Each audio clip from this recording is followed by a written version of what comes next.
কয়েকটা কাজ আমি বলি। প্রথম কাজ হচ্ছে নিয়াত করতে হবে যে এই রমাজানটাতে আমি আমার সমস্ত গুনাহ মাফ করানোর চেষ্টা করব। কারণ নবী সাল্লাল্লাহু আলাইহি ওয়াসাল্লাম বলেছেন, সেই ব্যক্তির জন্য ধ্বংস যে ব্যক্তি রমজান মাসকে পেয়েছে কিন্তু তার গুনাহ মাফ করাতে পারেনি। কে জানে এটা আমাদের শেষ রমাদান হতে পারে। আল্লাহ না করুক, আমরা দোয়া করি আল্লাহ পাক আমাদেরকে বেশি বেশি রমাদান দান করুক, বেশি বেশি লাইলাতুল কদর দান করুক। প্রথম শুরু হচ্ছে আপনি মাসের বাজার আগে করে ফেলবেন। আমি একটু প্র্যাকটিক্যাল কথা বলবো আর কি।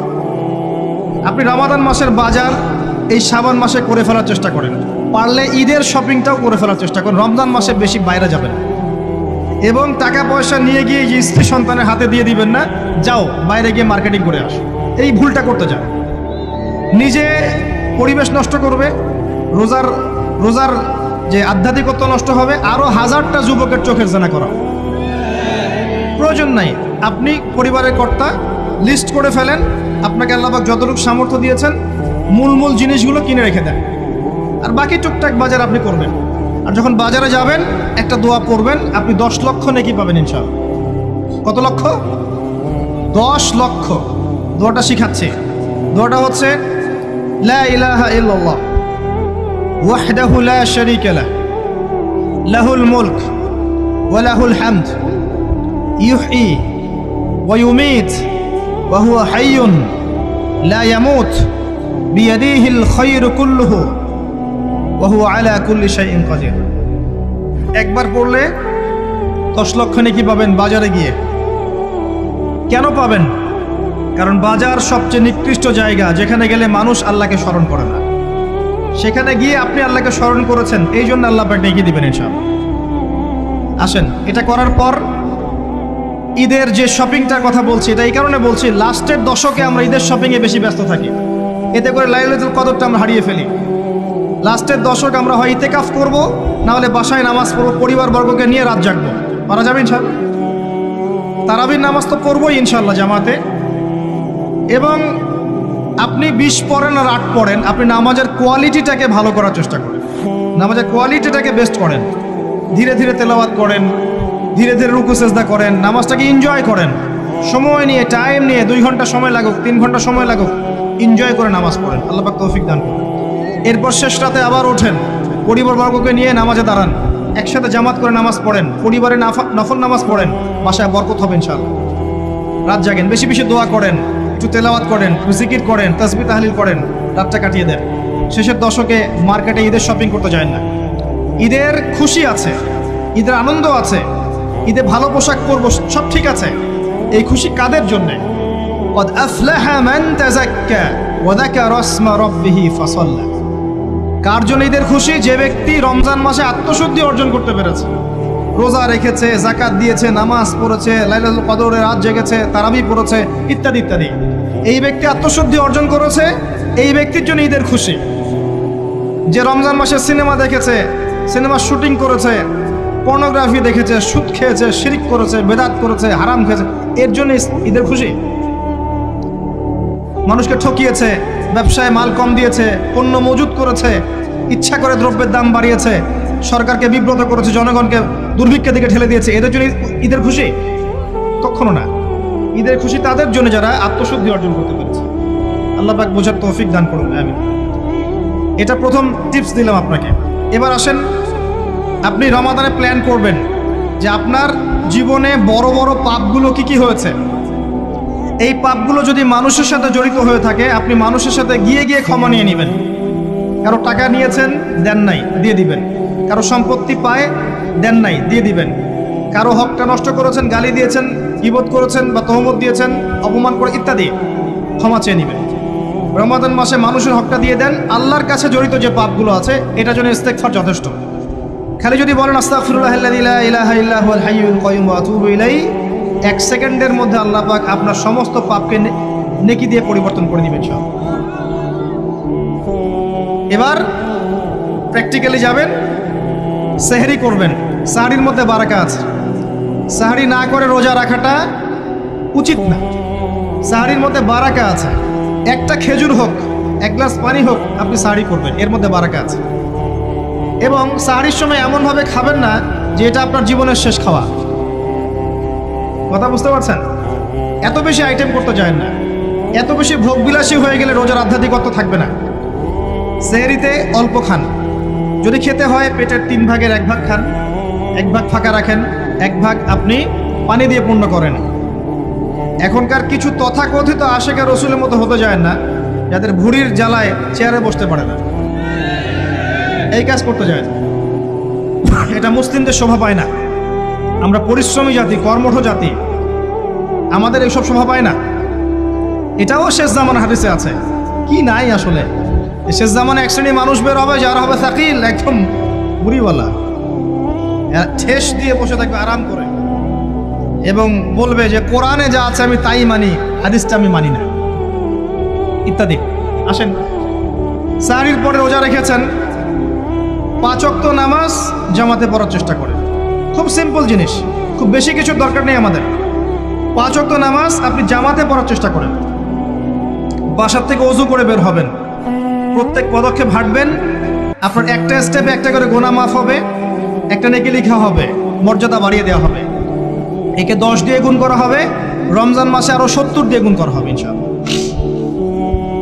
ফজরের নামাজটা জামাতে পড়লেন, নামাজটা জামাতে পড়ার পর আপনি বসে থাকবেন, কিছু সময় জিকির আজগার তাসবিহ তাহলিল করবেন।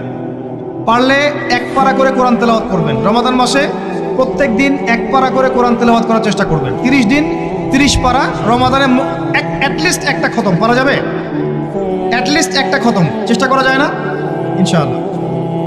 ফজরের নামাজ হয়ে গেছে, আপনি কোরআন তেলাওয়াত করেন। 1 পারা পড়তে সময় লাগবে আধা ঘন্টা, 40 মিনিট, কারো 1 ঘন্টা। এরপর সূর্য উঠে যাবে, উঠে গেলে পরে আপনি 2 রাকাত ইশরাকের নামাজ পড়বেন, নামাজটা পড়ে বাসায় যাবেন।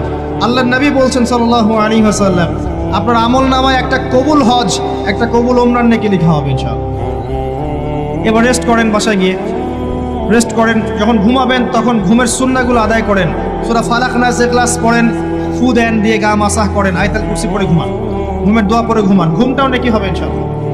এরপর হয়তো আপনি কাজে যাবেন, চাকরিতে যাবেন, বা ব্যবসায় যাবেন, বা আপনি শিক্ষাক্ষেত্রে যাবেন, ইত্যাদি ইত্যাদি।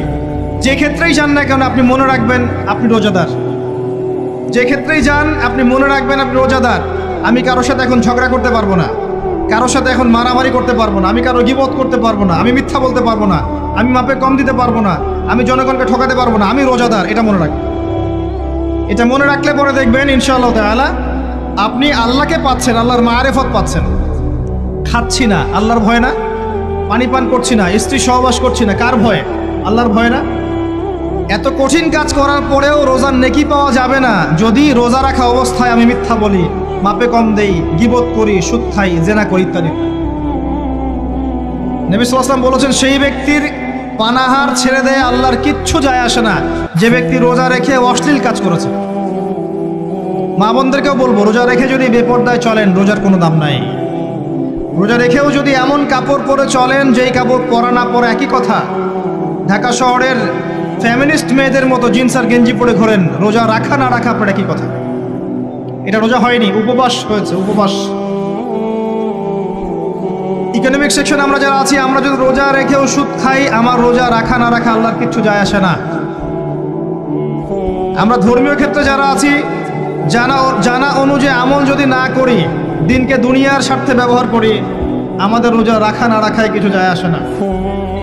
আমরা যদি মিথ্যা বলি, অন্যের গীবত করি, অশ্লীল কাজ করি, গার্লফ্রেন্ডের সাথে সময় কাটাই, ওর সাথে কফি খেতে যাই, ডেটিং করতে যাই, এই যে ফেসবুকের মাধ্যমে চ্যাটিংয়ে প্রেম করি, ইউটিউবে অশ্লীল ভিডিও দেখি, পর্নোগ্রাফি দেখি, ইত্যাদি ইত্যাদি, এইসব রোজা রাখা না রাখা আল্লাহর কিচ্ছু যায় আসে না। আমি হাত জোর করে মিনতি করছি ভাই, খাওয়া পান করা, স্ত্রী সহবাস ছেড়ে দেওয়ার নাম রোজা নয়, এটার নাম রোজা নয়, এটা একটা অংশ রোজার মাত্র। রোজা রেখে আল্লাহর যাবতীয় হারাম ত্যাগ করলে পরে রোজা হবে ইনশাআল্লাহ। এই কাজগুলো করার চেষ্টা করি, আল্লাহ পাক তৌফিক দান করুন। রোজা রাখা অবস্থায় আপনি বেশি বেশি জিকির করবেন। কি করবেন? সুবহানাল্লাহ পড়বেন, আলহামদুলিল্লাহ পড়বেন, আল্লাহু আকবার পড়বেন, লা ইলাহা ইল্লাল্লাহ পড়বেন, লা হাওলা ওয়ালা কুওয়াতা ইল্লা বিল্লাহ পড়বেন হাসবি আল্লাহ ওয়া নি'মাল ওয়াকিল, সুবহানাল্লাহি ওয়া বিহামদিহি, সুবহানাল্লাহিল আযীম, সুবহানাল্লাহিল আযীম ওয়া বিহামদিহি পড়বেন আস্তাগফিরুল্লাহ ওয়া আতুবু ইলাইহি, আস্তাগফিরুল্লাহ ওয়া আতুবু ইলাইহি, পড়বেন লা ইলাহা ইল্লাল্লাহ ওয়াহদাহু লা শারীকা লাহু লাহুল মুলকু ওয়া লাহুল হামদু ওয়া হুয়া আলা কুল্লি শাইইন কাদির। পারা যাবে না ইনশাআল্লাহ? বেশি বেশি পড়বেন। আরেকটা কাজ করবেন, প্রতিটা কাজ নবী সাল্লাল্লাহু আলাইহি ওয়াসাল্লামের সুন্নাহ মাফিক করার চেষ্টা করবেন। সুন্নাহ মাফিক, খাচ্ছেন তার সুন্নাহ মাফিক, টয়লেট করছেন তার সুন্নাহ মাফিক, ঘুমাচ্ছেন তার সুন্নাহ মাফিক। সুন্নাহর বইগুলো আছে না বাজারে, কিনে নেবেন, কিনে নিয়ে দেখবেন প্রতিটা কাজ কিভাবে করলে সুন্নাহ হবে। এই কাজগুলো করতে গিয়ে আপনাকে গভর্নমেন্ট বাধা দিবে, বিশ্বের পরাশক্তিরা বাধা দিবে, আপনাকে কি কেউ পিটাবে এগুলো করলে, জেল খাটাবে? এগুলো আমাদের ব্যক্তি স্বার্থের ব্যাপার, ইচ্ছা করলেই করা যায়। এই ইচ্ছাটা আল্লাহ পাক আমাদের অন্তরে জাগ্রত করুন, আমিন। একটা কাজের কথা বলবো, নর্মালি আমরা ফরজগুলোতে বেশি ফোকাস করি, ফরজ ওয়াজিবে। রমজান মাসে সুন্নত মোস্তাহাবেও ফোকাস করতে হবে। রমাদানে একটা নফল আপনাকে ফরজের নেকি দিয়ে দিবে ইনশাল্লাহ, রমাদান একটা সুন্নাহ আপনাকে ফরজের নেকি দিবে ইনশাল্লাহ। তো রমজান মাসে শুধু ফরজ নয়, একটু সুন্নাহ সালাতগুলো, নফল সালাতগুলো একটু বেশি বেশি পড়ার চেষ্টা করি, আল্লাহ পাক তৌফিক দেন। স্পেশালি একটা কাজ করার চেষ্টা করতে পারি, ওযু যখন ভেঙে যায়, টয়লেট করলেন ওযু ভেঙে গেল, সাথে সাথে হালকা করে ওযু করে ফেলার চেষ্টা করেন, সবসময় পবিত্র থাকার চেষ্টা করেন। বেলাল আল হাবাশী নাম শুনেছেন? রাদিয়াল্লাহু আনহু। নবী সাল্লাল্লাহু আলাইহি ওয়াসাল্লাম বলছেন, আমি যখনই জান্নাতে গিয়েছি বেলাল তোমার পায়ের শব্দ শুনেছি। সুবহানাল্লাহ। যেই বেলালকে উত্তপ্ত মরুভূমিতে শুইয়ে নির্যাতন করা হচ্ছে, সেই বেলাল বলছেন আহাদুন আহাদ। সেই বেলাল রাদিয়াল্লাহু আনহুর নামে শানে সূরা নাজিল হচ্ছে, কুল হুয়াল্লাহু আহাদ। ওই বেলাল রাদিয়াল্লাহু আনহুকে নবী সাল্লাল্লাহু আলাইহি ওয়াসাল্লাম বলছেন, যখনই জান্নাতে যাই তোমার পায়ের আওয়াজ শুনি, তুমি কি এমন আমল করো যার কারণে এই মর্যাদা তোমার? বেলাল রাদিয়াল্লাহু আনহু বলছেন, আমি তো স্পেশাল তেমন কোনো আমল করি না, আপনারা যা করেন আমিও তাই করি, তবে আমার যখনই ওযু ভেঙে যায় আমি ওযু করি, আর আমি ওই ওযু দিয়ে 2 রাকাত নামাজ পড়ি। এটাকে তাহিয়াতুল ওযুর নামাজ বলে। রমজান মাসে করার চেষ্টা করি, আল্লাহ পাক তৌফিক দান করুন। আমরা অনেকে মসজিদে যাই, ধাপ করে বসে পড়ি, করি না এই কাজটা? মসজিদে গিয়েছি, ধাপ করে আগে বসে পড়ি। মসজিদে গিয়ে 2 রাকাত নামাজ পড়ে বসা সুন্নত। মিনিমাম 2 রাকাত নামাজ পড়ে বসলে আপনি তাহিয়াতুল মসজিদের নেকি অর্জন করলেন, মসজিদের হকটা আদায় করলেন। ওই জায়গা আপনার জন্য সেজদার সাক্ষী থাকলো, কিয়ামতের মাঠে আপনার পক্ষে সাক্ষী দিবেন ইনশাআল্লাহ। এই সুন্নাহগুলো আমরা চর্চা করার চেষ্টা করি রমজান মাসে। রমজান মাসে দাড়িটা ছেড়ে দেন, দাড়িটা ছেড়ে দেন। এটা একমাত্র ভিজিবল সুন্নাত, দৃশ্যমান সুন্নাত, যেটা আপনার সাথে কবরে যাবে। যখন কাফন দেয়া হবে তখন দেখা যাবে না আমার সাথে আর কোন কোন সুন্নাহ আছে, এই একটা সুন্নতই দেখা যাবে আমার সাথে কবরে যাচ্ছে। কথা কি বুঝতে পারছেন? আর এটাকে আমরা এখন যত পারি মেয়ে হওয়ার চেষ্টা করছি। নবীজি বলেছিলেন শেষ জামানায় ছেলেরা মেয়েদের পোশাক পরবে আর মেয়েরা ছেলেদের পোশাক পরবে। দেখবেন মেয়েরা এখন ফর্মাল পোশাক পরছে, জিন্সের গেঞ্জি পরে ঘুরছে, আর ছেলেরা ক্লিন শেভড। ছেলেরা মেয়েদের মতো গাল বানাচ্ছে। আর কোন সাইনের জন্য অপেক্ষা করছেন? নবীজি বলেছিলেন উঁচু উঁচু বিল্ডিং নির্মাণের প্রতিযোগিতা করা হবে। একবার এয়ারে ঢাকার কাছাকাছি আসবেন, এয়ারে তো সফর করেছেন আপনারা অনেকেই, যখন এয়ার ফ্লাই করে টেক অফ করে বা ল্যান্ড করে তখন ঢাকার কাছাকাছি, তখন উপর থেকে আপনি ঢাকাকে দেখবেন। কেন বলেছি this is the city of Akhiruzzaman? কেন বলেছি? নবীজি বলেছেন কিয়ামতের 2টা মেজর সাইন, 2টার মধ্যে একটা হচ্ছে আনতারাল হুফাতাল উরাতাল আলাতা রিয়াশা ইয়াতাতাওয়ালুনা ফিল বুনিয়ান। যখন সমাজের দরিদ্র শ্রেণীর মানুষেরা, যাদের পায়ে স্যান্ডেল ছিল না, গায়ে কাপড় ছিল না, এরা উঁচু উঁচু বিল্ডিং নির্মাণের প্রতিযোগিতা করতে থাকবে, ফান্তাজিরিস সাআহ, তখন কিয়ামতের অপেক্ষা করতে থাকবে। আজকে থেকে 100 বছর আগে ছিল এগুলা? 200 বছর আগে ছিল? সুবহানাল্লাহ। আর কোন সাইনের জন্য অপেক্ষা করছেন? তিনি বলেছেন শেষ জামানায় women will dressed but still they will be naked. মহিলারা কাপড় পরবে, তারপরেও তারা নগ্ন থাকবে। আপনি ঢাকার শপিং মলে যান, আপনি দেখেন। আর কোন সাইনের জন্য অপেক্ষা করছেন? শুধু ঢাকা কেন, গ্রামগঞ্জে ছড়িয়ে পড়েছে এগুলো, এখন গ্রামেও ছড়িয়ে পড়েছে। গ্রামে আরো বেশি দেখা গেছে মাশাআল্লাহ। গ্রামে গিয়ে আমরা হতভাগ, সুবহানাল্লাহ। গ্রামের মেয়েগুলা, গ্রামের মেয়ে ঢাকা শহরের মেয়েকে পার করে ফেলেছে। বাদ দেন, ওদিকে না যাই, ডিফারেন্ট টপিক। আমরা রমাদান মাসের সুন্নাহগুলো আমল করার চেষ্টা করি। তাহিয়াতুল মসজিদ আমল করার চেষ্টা করেন, তাহিয়াতুল ওযু আমল করার চেষ্টা করেন, বেশি বেশি জিকির করেন। এবার আসেন রমাদানে জাকাত হিসাব করবেন। জাকাত, আপনার জাকাত হিসাব করেন, কত টাকা জাকাত এসেছে। জাকাতের হিসাব জানেন তো? হ্যাঁ, 7.5 ভরি স্বর্ণ, রৌপ্য কত? 52.5 তোলা। আপনার এই চাষাবাদের ওসর আসে, ব্যবসায়িক পণ্য থাকলে, সঞ্চিত সম্পদ থাকলে সব কিছু হিসাব করে মুফতি সাহেব আছেন, কওমি মাদ্রাসার আলেমদের কাছে যাবেন, জাকাতের ক্যালকুলেশন করে নেবেন যে আমার এত টাকা জাকাত এসেছে। এভাবে জাকাতটা রমজান মাসে দিয়ে দেওয়ার চেষ্টা করুন। জাকাত যদি আমরা না দেই, একটা শাস্তি শুনে রাখেন, আল্লাহ পাক এই সম্পদগুলোকে একত্রিত করে গলাবেন, গলিয়ে কপালে, গালে আর এই যে পিঠে লেপটে দিবেন, বলেন নাউজুবিল্লাহ। এবং এটা একটা সাপের আকৃতি ধারণ করবে, সাপ গলায় পেঁচানো থাকবে, কপালে দংশন করতে থাকবে, বলবে আমি তোমার মাল 7 ভোগ কর, আমি তোমার মাল 7 ভোগ কর। কবর এটা হবে, আমরা চোখে না দেখলেও ওটা সত্য। নবীজি দেখে এসেছে মেরাজের রাতে এগুলা। এরপরে জাকাতের একটা সুবিধা আছে, এটা আমরা বুঝাতে পারি না। জাকাত ইসলামিক ইকোনমিক্সের বেইস। জাকাত ধনীর সম্পদে গরিবের হক। যে গরিবের কাছে টাকা পয়সা নাই, আপনার টাকা ওর হাতে চলে যাবে, ও খেয়ে পরে বাঁচতে পারবে, এটাই জাকাত। বুঝতে পারছি? জাকাতটা না দেন, ও আস্তে আস্তে আস্তে আস্তে আরো দরিদ্র হতে থাকবে। এর উপর আবার সুদ আছে, আবার পেপার মানিও আছে। জাকাতগুলো দিয়ে দেন, আল্লাহর ওয়াস্তে জাকাত দিয়ে। অনেক মুসলিম আছে আমরা নামাজ পড়ি, জাকাত দেই না। অনেক মুসলিম আছে জাকাত দেয় না, নামাজ পড়ে। জাকাত অস্বীকারীদের বিরুদ্ধে আবু বকর সিদ্দিক রাদিয়াল্লাহু আনহু যুদ্ধ করেছিলেন। এজ এ আমির, রাষ্ট্রের পক্ষ থেকে যুদ্ধ করেছিলেন। আল্লাহ পাক আমাদেরকে জাকাত আদায় করার তৌফিক দান করুন। ফসল থাকলে ফসল, এর ওসর আসবে, ওসর এটা দিয়ে দিবেন। সেচের পানিতে হলে এক হিসাব, আর আপনার বৃষ্টির পানিতে হলে এক হিসাব। রমজান মাসে বেশি বেশি দান সাদাকা করবেন, বেশি বেশি মানুষকে দান সাদাকা করেন। পণ্যের দাম কমিয়ে দেন, মানুষকে সাদাকা করেন। প্রত্যেকটা দিন 10 টাকা, 20 টাকা, 100 টাকা সাদাকা করতে চেষ্টা করেন। এক একটা সাদাকা 70 গুণ বেড়ে যাবে ইনশাআল্লাহ। আমি আরেকটা নাসিহা করব, রমজান মাসে বেশি থেকে বেশি মানুষকে খাওয়ান, বেশি বেশি খাওয়ান, ইফতার করান।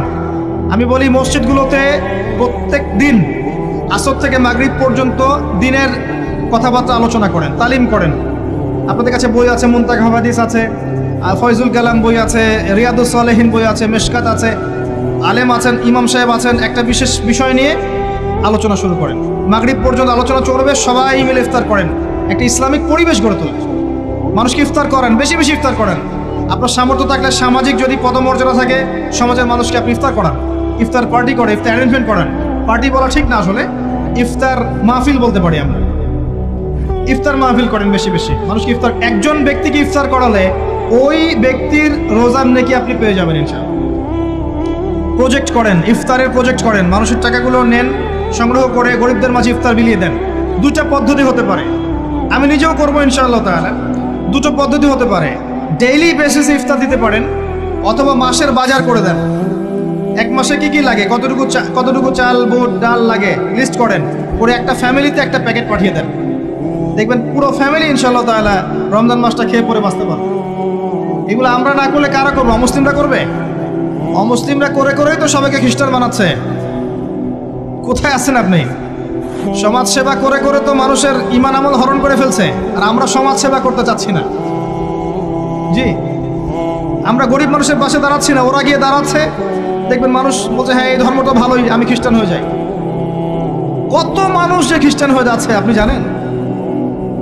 পরে বুঝবেন, যখন আমরা এই যে হাত বাঁধা, পায়ে পা রফুলে ইত্যাদি নিয়ে মারামারি করছি, কে কোন মাযহাব, কে কোন তরিকা, কার কোন ত্রুটি আছে, এগুলো নিয়ে আমরা সোশ্যাল মিডিয়ায় ঘাটাঘাটি করছি। এই সময়গুলোর মধ্যে এগুলো অনেক এগিয়ে গেছে। এরা আরও এসব এই খোরমা জিলাপি নিয়ে মারামারি করতে থাক, দেখবেন আস্তে আস্তে আস্তে আস্তে কোন দিকে চলে যায় পরিস্থিতি। গলার মধ্যে দড়ি দিয়ে ফাঁস লাগানো হয়ে গেছে, খালি টানা বাকি আছে। আরে এখন ঝগড়া করে বেড়াচ্ছে কোন আলেমের কোন সমস্যা। লাহুম কুলুবুন লা ইয়াফকাহুনা বিহা, আল্লাহ পাক বলেছেন সূরা আরাফ 179। রমজান মাসে বেশি বেশি ইফতার করান, বেশি বেশি দান সাদাকা করেন। আর একটা কাজ বলে আমি শেষ করছি, রমজান মাসে পরিবারকে সময় দেন। পরিবারকে সময় দেন, পরিবারের হক আছে আমাদের উপরে। স্ত্রীকে সময় দেন, স্বামীকে সময় দেন, একসাথে ইফতার বানান। একটা পরিবেশ, একটা আনন্দ, একটা উৎসবের আমেজ যেন বিরাজ করে। ছোট ছোট বাচ্চাদেরকে রোজা রাখতে উৎসাহিত করেন, সবাই একসাথে বসে একটা বড় প্লেটে ইফতার করেন। বাচ্চারা যখন বড় হবে তখন বলবে, ছোটবেলায় আমরা বাবা মার সাথে এভাবে ইফতার করেছি, সংস্কৃতি লালন করেছি। পারিবারিক হৃদ্যতা চলে আসেন, প্রতিবেশীকে ইফতার পাঠান, প্রতিবেশীকে ইফতার হাদিয়া দেন, মসজিদে একসাথে ইফতার করেন। তারপর রাতের বেলা তাহাজ্জুদে দাঁড়ান, তারাবিতে দাঁড়ান, তারাবির নামাজে ধীর স্থিরভাবে কেরাত করে। ইমাম যাকে নিযুক্ত করবেন তাকে সুললিত কণ্ঠে কোরআন তেলাওয়াত করতে বলবেন, ধীর স্থিরভাবে, তাকে প্রেশার দিবেন না। তার দায়িত্ব নিয়ে নেন। ইমাম হাফেজদের পুরো মাসের দায়িত্ব নেন, তার পরিবারের দায়িত্ব নেন। একটা সম্মানজনক হাদিয়ার ব্যবস্থা করে দিবেন, যাতে করে তারা নিশ্চিন্তে থাকে পুরো মাস, তাকে অন্যদিকে ফোকাস করতে না হয়। অন্য কান্ট্রিতে যখন কোনো সায়েন্টিস্ট থাকে, তার পরিবারের দায়িত্ব পুরো রাষ্ট্র নিয়ে নেয়, সে ঠান্ডা মাথায় গেলে গবেষণা করবে। একই প্রসেস, আপনি আলেম ওলামা ইমাম হাফেজদের দায়িত্ব নিয়ে নেন, তার পরিবারের দায়িত্ব নিয়ে নেন। বা হুজুর আপনি আপনার কাজ করেন, আমরা আপনার পরিবার দেখছি। তাকে আপনি কোরআন তেলাওয়াত করতে দেন, কোরআন হিফজ করবে, মানুষকে কোরআন শেখাবে, তারাবির নামাজ পড়বে, ইমামতি করবে, মানুষকে দার্স দিবে, খুতবা দিবে। আসেন, যে মেজর পয়েন্টটা বাকি আছে সেটা বলি। তার আগে এটাও বলি যে ইফতার করার সময় বেশি খাবেন না। যদি আপনি বেশি খান তাহলে আপনি তারাবির নামাজে দাঁড়াতে পারবেন। আর একটা মেজর কথা, এটা লাস্ট পয়েন্ট, সেটা হচ্ছে এই মাসে কি নাজিল হয়েছে ভাই, কোন কারণে এই মাসটা সম্মানিত। এই মাসে আল্লাহর কিতাবকে সময় দিতে হবে, এই কিতাবকে সময় দিতে হবে। আল্লাহ রাব্বুল আলামিন বলেছেন এই কিতাবের মধ্যে সব কিছুর সমাধান আছে। আল্লাহ পাক বলেছেন এই কিতাবে কোনো সন্দেহ নাই। আল্লাহ পাক বলেছেন এই কিতাব আমাদের জন্য সুসংবাদ এবং শেফা, আরোগ্য, রহমা। এখন একটু বসেন, একটু সময় নেন।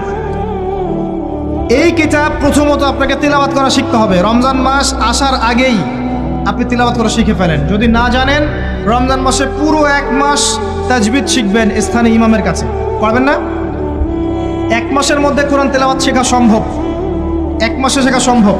বলছিলাম রমাদান মাস এবং লাইলাতুল কদরকে সম্মানিত করা হয়েছে একটা কারণেই, কারণ এই মাসে এই রাতে আল কোরআন নাজিল করা হয়েছে, এটাই কারণ। কোরআন কখন নাজিল হলো? যখন সমাজে সুদ আছে, মদ আছে, জেনা আছে, ব্যভিচার আছে, শিরক আছে, এরকম সমাজে প্রথম কি নাজিল হলো? পড়ো।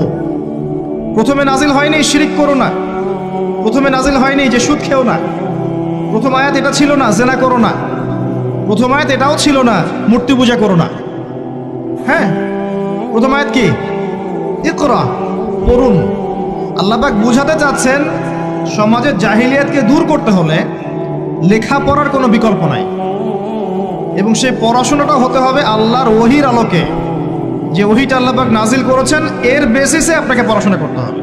এই জ্ঞানটা দিয়ে আপনি সমাজ সংস্কার করতে পারবেন ইনশাআল্লাহ তাআলা। এর সাথে উপকারী জ্ঞানগুলো কি নিব না? অবশ্যই নিব। ওহির জ্ঞানের সাথে, কোরআন সুন্নাহর জ্ঞানের সাথে আমি ইতিহাসের জ্ঞান নিব, আমি পলিটিক্যাল সায়েন্সের জ্ঞান নিব, আমি দর্শনের জ্ঞান নিব, জিওপলিটিক্সের জ্ঞান নিব, প্রয়োজনে আমি সায়েন্সের জ্ঞান নিব, আমি কমার্সের জ্ঞান নিব, আর্টসের জ্ঞান নিব, মেডিকেল সায়েন্স পড়বো, ইঞ্জিনিয়ারিং পড়বো, সবই পড়বো। কিন্তু বেসিকটা কি হবে? কোরআন, সুন্নাহ, ইসলাম। এরপর আপনি ডাক্তার হন, ইঞ্জিনিয়ার হন, পলিটিশিয়ান হন, সামাজিক নেতা হন, প্রশাসনের ক্যাডার হন, আপনার জন্য মোবারকবাদ। আপনি যেখানেই যাবেন সেখানেই বরকত ছড়াবেন ইনশাআল্লাহ। যে পলিটিশিয়ানের ভিতরে তাকওয়া আছে তার দ্বারা দুর্নীতি সম্ভব না। যে প্রশাসনের কর্মকর্তার ভিতরে তাকওয়া আছে সে ঘুষ নিতে পারবে না, দুর্নীতি করতে পারবে না। যে আলেমের ভিতরে তাকওয়া আছে সে দিনকে দুনিয়ার বিনিময়ে বিক্রি করবে না। যে ডক্টরের ভিতরে তাকওয়া আছে সে ডাক্তার হবে, কসাই হবে না। যে ইঞ্জিনিয়ারের ভিতরে তাকওয়া আছে সে দেখবেন সত্যিকারের প্রকৌশলী হবে, সে কিন্তু চোর হবে না। ভিতরটা চেঞ্জ করতে হবে, ভিতরটা, এর নাম তাকওয়া। ভিতরটা চেঞ্জ করবে একটা জিনিস, আল্লাহর ওহী, কোরআন এবং সুন্নাহ, ইসলাম। এটা আপনার ভিতরকে পরিবর্তন করবে।